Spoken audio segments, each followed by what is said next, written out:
Pulau Jawa. Tapi kalau dilihat dari suku, secara umum ada dua suku besar di Jawa, yaitu suku Jawa dan suku Sunda ya.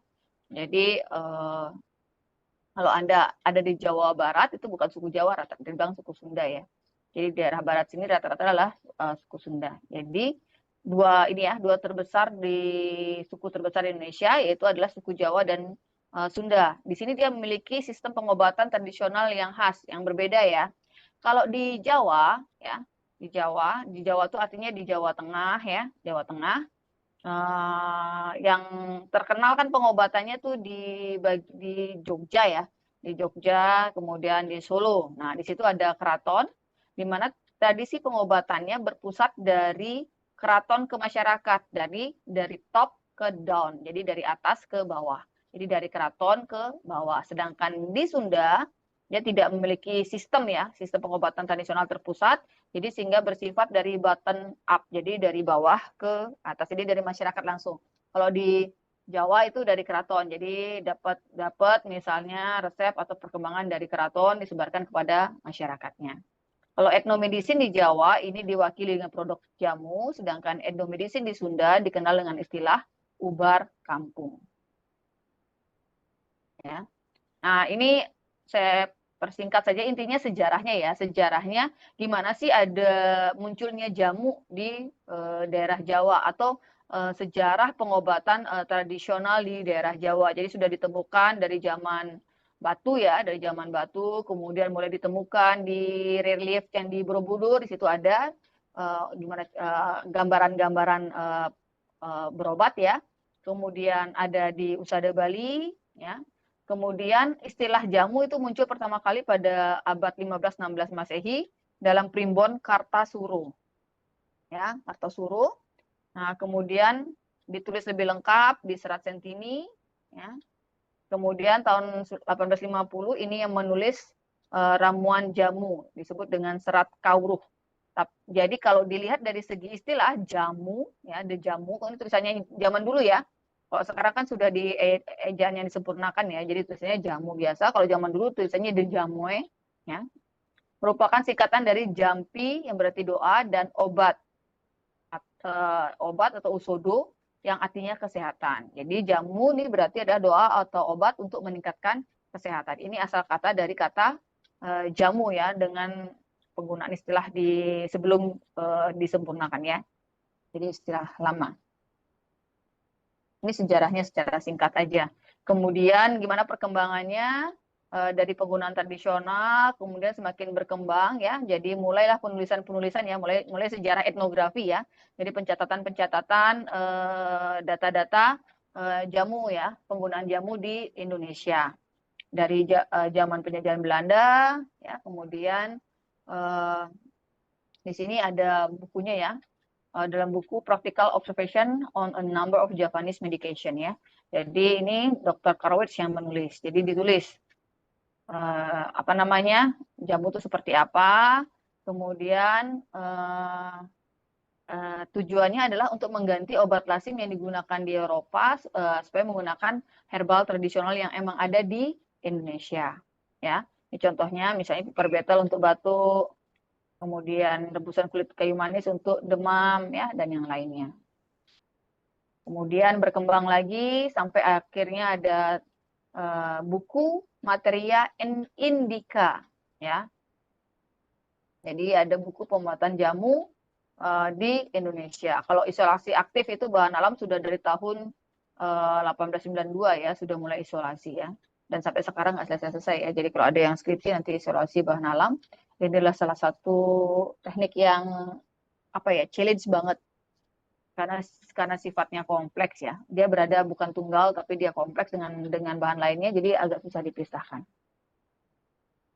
Nah, sudah pakai buku standar aja waktu fitokimia. Kalian sudah dapat fitokimia kan ya? Halo? Sudah, Bu. Udah ya.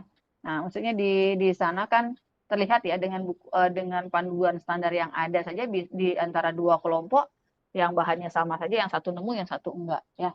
Jadi sangat-sangat challenge banget kalau mau isolasi.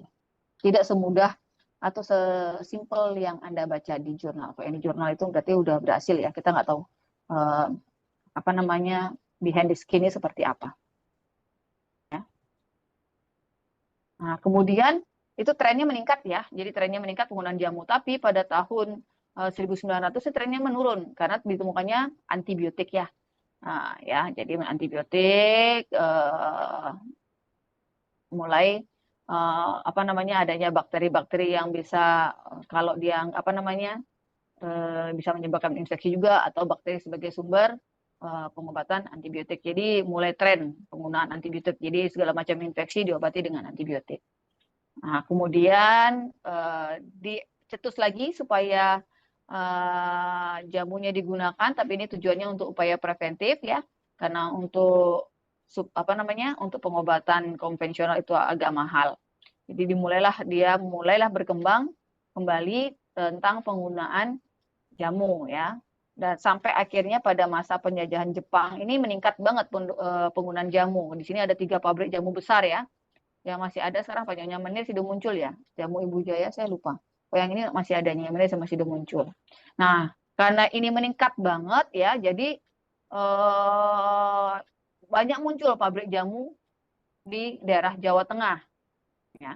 Karena banyak muncul pabrik jamu yang tidak diketahui apakah produknya itu berkhasiat dan aman untuk digunakan ya.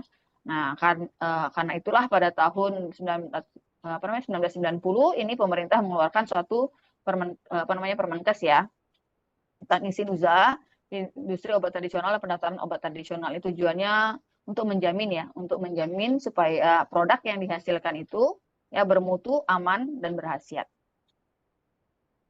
Ya. Kemudian keluarlah peraturan-peraturan yang lainnya. Jadi di sini saya nggak akan, ini juga nggak keluar di ujian ya. Jadi Anda biar tahu sejarahnya aja. Nanti konsepnya lebih ke pendekatan jamu ke aspek ilmiahnya. Nanti ada tugas. Anda bisa buka di WhatsApp ya. Kemudian ini pada tahun 2007 akhirnya Menteri Koordinator Ekonomi dan Industri ini menjadikan jamu sebagai brand Indonesia. Nah, keluarlah peraturan-peraturan terkait obat tradisional, tentang kebijakan obat tradisional, pengobatan komplementer alternatif ya tadi. Apa itu komplementer alternatif? Bedanya sama alternatif, ada yang masih ingat?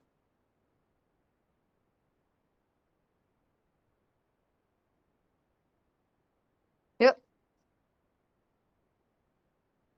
halo, kemana nih? Izin menjawab, Ibu. Ya, silahkan.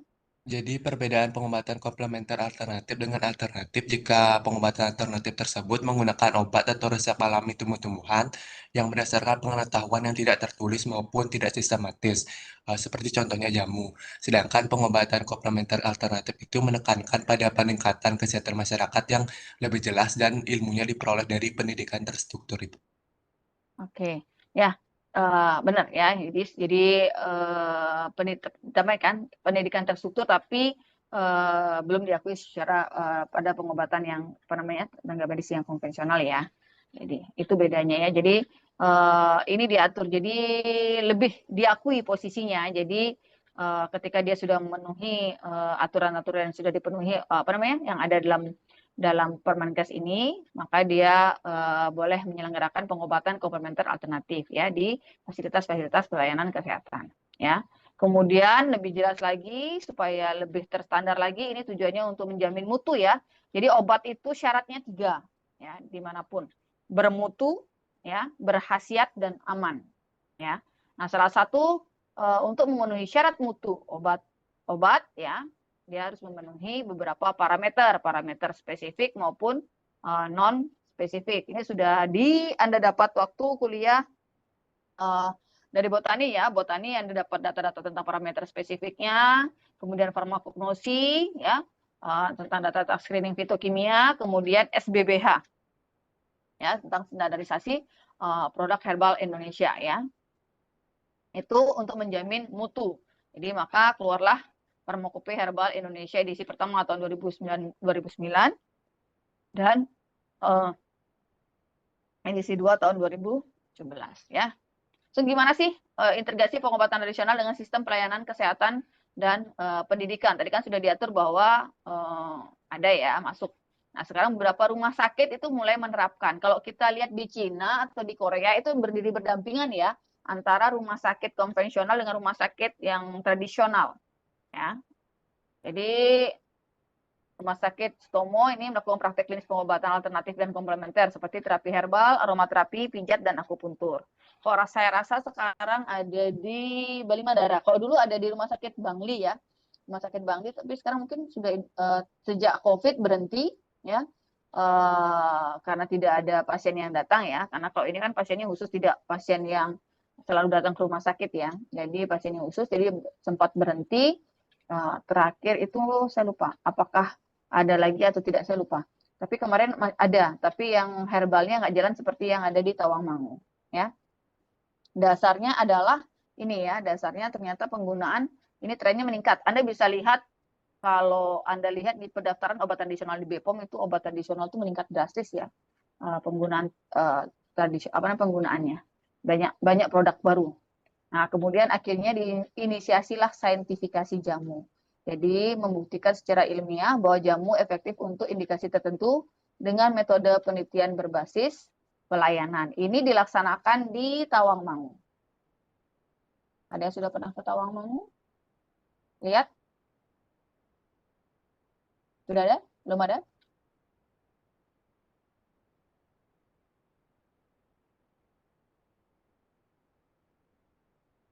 Oke, saya lanjutkan. Nah, sini posisinya di mana ya? Posisi saintifikasi jamu. Oke, posisi saintifikasi jamu. Jadi yang ini ya, kalau kita lihat ini ada 3 produk obat tradisional yaitu jamu, OHT, dan fitofarmaka. Sebelum saya lanjut, saya tanya dulu. Ada yang bisa membedakan jamu dan OHT? Izin menjawab, Ibu. Izin menjawab, Ibu. Izin menjawab, Ibu. Siapa nih tadi? Yang pertama, suara yang pertama? Izin menjawab, Ibu. Yang siapa nih? Sangayu, 92. Baik, Ibu. Risma. Sebelumnya perkenalkan saya Cika dengan NIM 92. Di sini saya izin untuk menjawab terkait apa perbedaan jamu dengan OHT. Jadi yang saya ketahui, jamu itu adalah obat tradisional yang hanya berdasarkan pengalaman empiris. Sedangkan OHT itulah obat tradisional yang sudah melalui uji praklinis pada hewan. Jadi OHT atau fitokimia itu semua memiliki syarat mutu keamanan dan khasiat, di mana syarat mutu jamu itu tidak sebanyak syarat mutu OHT. Namun klaim khasiat untuk jamu secara empiris dan tidak perlu diuji secara praklinik dengan hewan, tetapi ada bukti literatur yang menunjukkan bahwa obat itu benar untuk obat tertentu, seperti itu, Ibu. Yang bisa saya sampaikan. Terima kasih.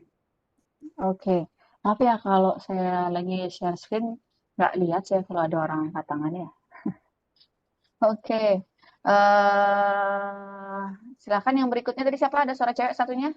Saya mau nanya bedanya OHT sama fitofarmaka? Izin menjawab, Ibu.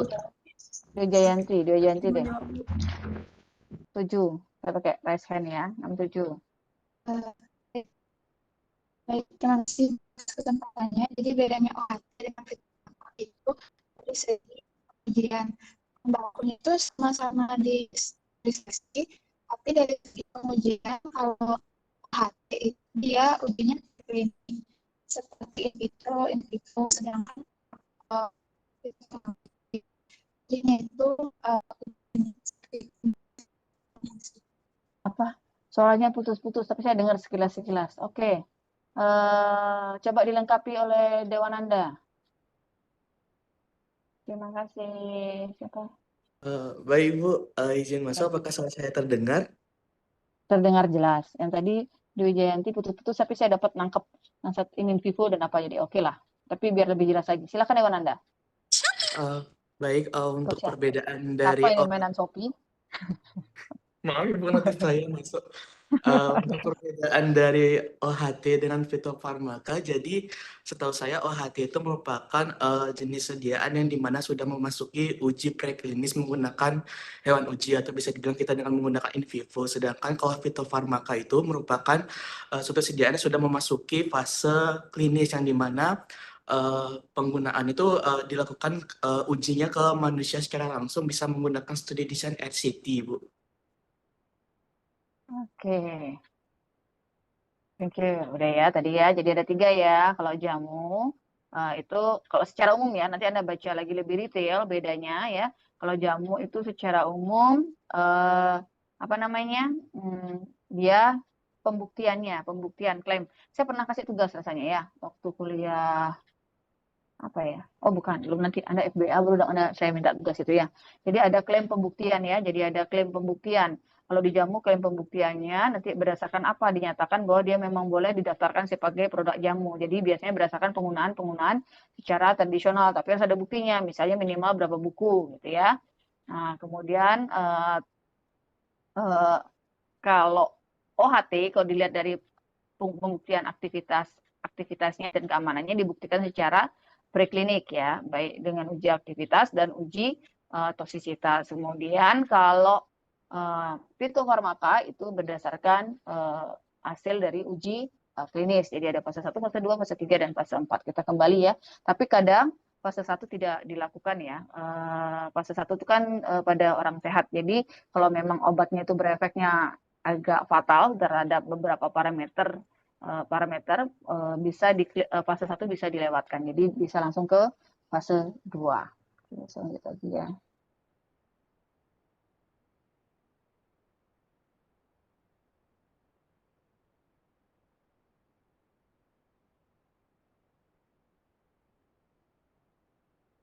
Oke, kita kembali ya. Ini tadi udah bedanya. Sekarang bagaimana posisi saintifikasi jamu dengan akhirnya nanti ada sebagai dasar atau pengembangan sebagai orientasi produk komersial ya.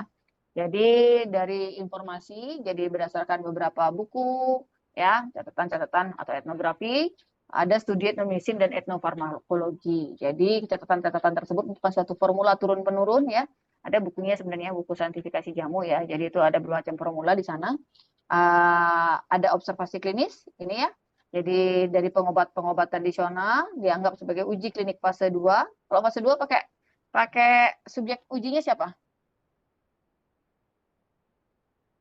Ada yang tahu fase 2 subjek ujinya siapa? Izin menjawab, Ibu. NIM 53 silakan. Untuk fase 2 itu biasanya melakukan uji efek obatnya pada pasien yang menderita penyakit. Ya, oke. Kalau pada orang sehat fase berapa? Fase 1, Ibu. Oke. Thank you, Krisma. Kemudian saya lanjutkan ya. Kemudian ada randomized control trial ya. Jadi ini dilakukan oleh tenaga kesehatan profesional. Jadi kalau Anda melakukan uji klinik yang ini oleh tenaga kesehatan ya, jadi punya lisensi. Ini dianggap sebagai uji klinik fase 3 ya. Di fase 3. Nah, fase 3 itu biasanya dibandingkan dengan apa produknya? Ada yang tahu?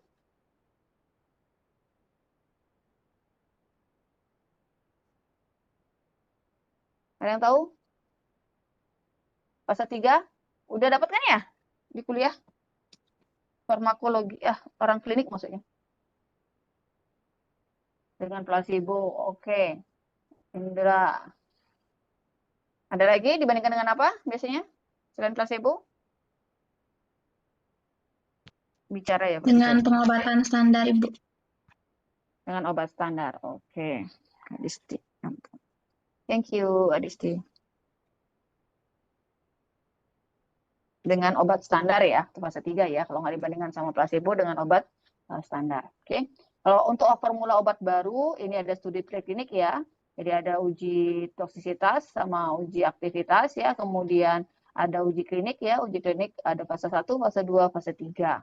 Ya, kemudian baru diorientasi untuk ketika ini datanya baik, kemudian baru diorientasi untuk produk-produk fitofarmaka ya. Fitofarmaka dia harus memenuhi 3 syarat ini, baru bisa didaftarkan ke BPOM, nanti kalau sudah beredar baru masuk ke uji klinik fase 4. Ya, ini contoh pengerjaan saintifikasi jamu ya di Tawangmangu. Jadi ada namanya Rumah Riset Jamu Hortus Medicus. Di situ resepnya tuh pakai resep herbal. Jadi dokternya ada ya, dokter herbal. Jadi dia mendiagnosis, kemudian tapi resepnya nanti berdasarkan menggunakan bahan-bahan herbal. Jadi contohnya nanti ada jamu saintifik penurun berat badan, kemudian ada jamu saintifik dispepsia atau MAF, kemudian jamu saintifik untuk menurunkan gula darah dan yang lainnya, menurunkan tekanan membantu menurunkan tekanan darah dan yang lainnya ya. Jadi itu beberapa apa namanya jenis-jenis jamu saintifik. Oke. Nah, untuk pekerjaan tersebut dibutuhkan pengobat tradisional ya. Jadi dibutuhkan suatu praktisi yang terstandar. Nah, ini secara umum ya, yang apa namanya S1-nya itu belum ada. Yang sudah ada tuh nih ya, D3 Batra di UNER, jamu di Solo, kemudian di Universitas Hindu Indonesia. Ini kayaknya ada sekolah tentang pengobat tradisional. Karena kok di Bali itu kalau nanti Anda kuliah apoteker, Anda akan dapat salah satu praktek PKPA yang kesrat. Nah, di sini Anda bermain ya. Jadi Anda akan lebih paham bagaimana peran pengobatan tradisional di ranah kesehatan Indonesia yang sudah dilindungi atau sudah ada payung hukumnya. Oke. Nah, kalau dengan adanya aturan-aturan tersebut, bagaimanakah nasib praktisi pengobatan tradisional yang sudah ada? Boleh di chat setiap mahasiswa. Nanti saya catat 5 menit ya, saya kasih. Praktikan hari ini. Di chat ya, satu-satu. Private. Bukan ke everyone. Private ke saya. Bisa lah chat private ya. Halo. Bisa, Bu. Kalian ini kayak tidak ada kehidupan. Tidak saya suruh hidupkan video. Saya tunggu 5 menit. Private chat.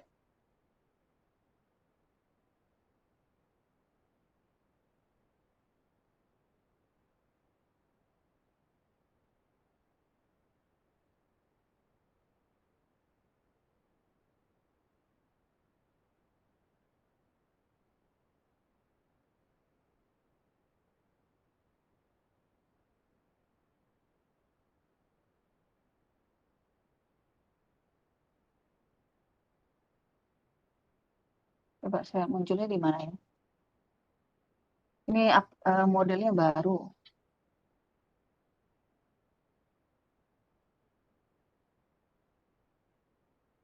Coba satu dong private chat. Kalau enggak, terpaksa ke everyone. Karena modelnya baru sekarang. Dia nggak bisa satu-satu muncul nggak?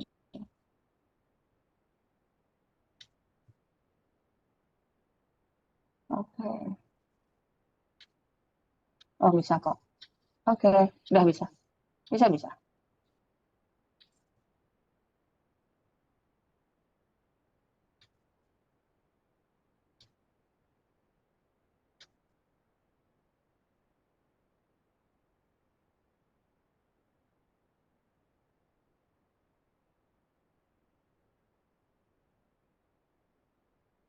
Sampai 8.42.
Sudah semua? Nanti saya periksa ya. Oke, saya lanjutkan ya. Nanti saya periksa satu-satu. Waktu Anda sudah mengerjakan tugas. Ini tugasnya mandiri ntar ya.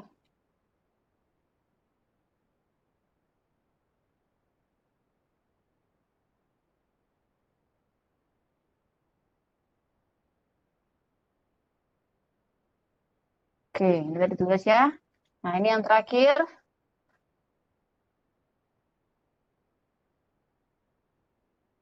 Beberapa peraturan Menteri Kesehatan ya tentang pelayanan kesehatan tradisional empiris. Nah, ini pada tahun 2016 ada peraturannya yang menjelaskan apa definisi dari pelayanan kesehatan tradisional empiris, apa itu obat tradisional, dan apa itu penyehat tradisional. Jadi untuk lebih jelasnya, Anda tinggal baca nanti ya. Jadi peraturan Menkes tahun 2016 tentang pelayanan kesehatan tradisional empiris, isinya tentang apa saja ya. Mungkin ini kuliah ini hanya sekilas ya tentang bagaimana sih perkembangan penggunaan obat tradisional khususnya di Indonesia ya, kaitannya dengan etnofarmasi ya, katanya etnofarmasi, khususnya perkembangan jamu dan bagaimana legal hukumnya ya, di beberapa kegiatannya berdasarkan peraturan yang ada ya.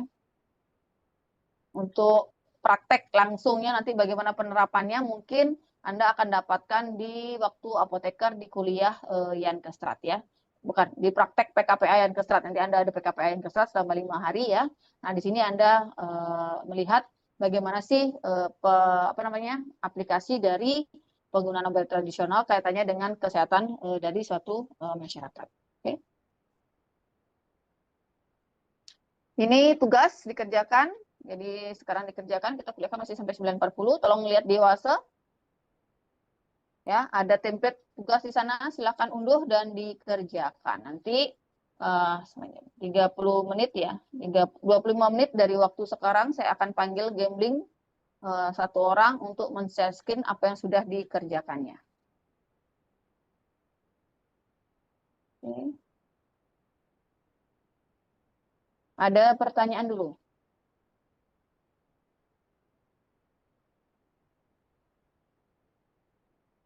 Ada pertanyaan? Halo, lihat video yuk. Belum ada Ibu, masih coba download di UAT. Oke.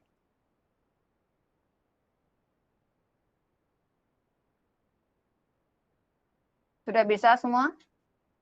Download?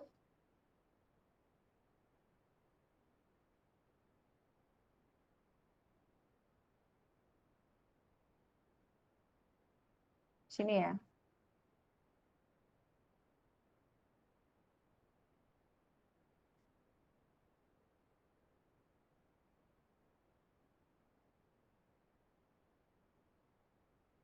Nanti dikumpulnya minggu depan ya, Dik.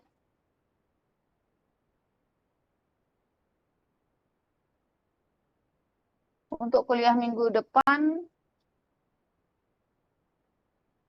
di Webex lagi ya. Kuliah minggu depan. Kuliah setelah Lebaran.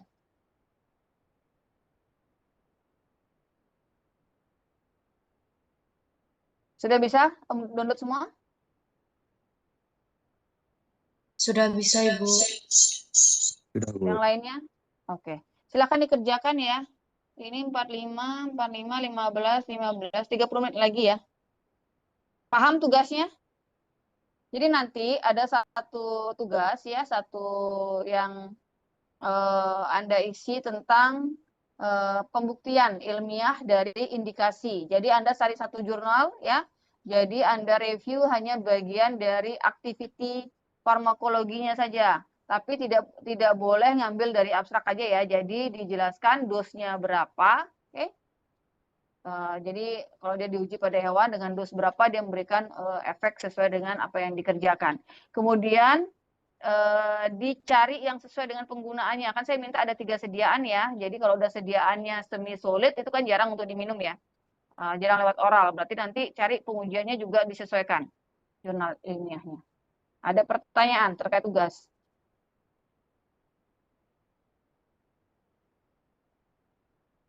Ada atau tidak? Izin memastikan, Ibu. Hmm. Berarti kita mencari 3 jenis obatnya itu di mana saja, tapi nanti harus dibuktikan dengan jurnal ilmiah seperti itu ya, Bu? Ya, nah, satu-satu aja ya, satu aja, nggak usah banyak-banyak. Oh, Jamu ya, jamu bentuk sediaan padat, jamu bentuk sediaan semi padat, jamu bentuk sediaan cair. Ya, jamu. Satu aja, satu, maksudnya satu produk aja. Oke, kalau jurnal ilmiahnya ya saya minimal satu ya, atau saya patok aja satu aja deh, nanti ada yang 2 tuh berapa. Tapi kalau mau lebih dari 1 nggak apa-apa, tapi minimal 1. Yang jurnal ilmiah yang pembuktiannya ya.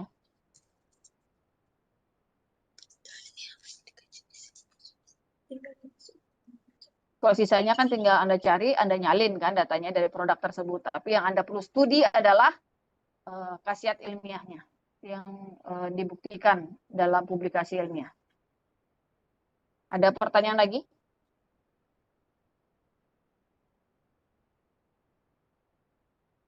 Ada tidak?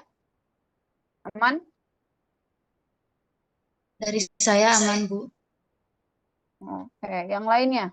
Suaranya nggak ada. Ini nih kalau kuliah online.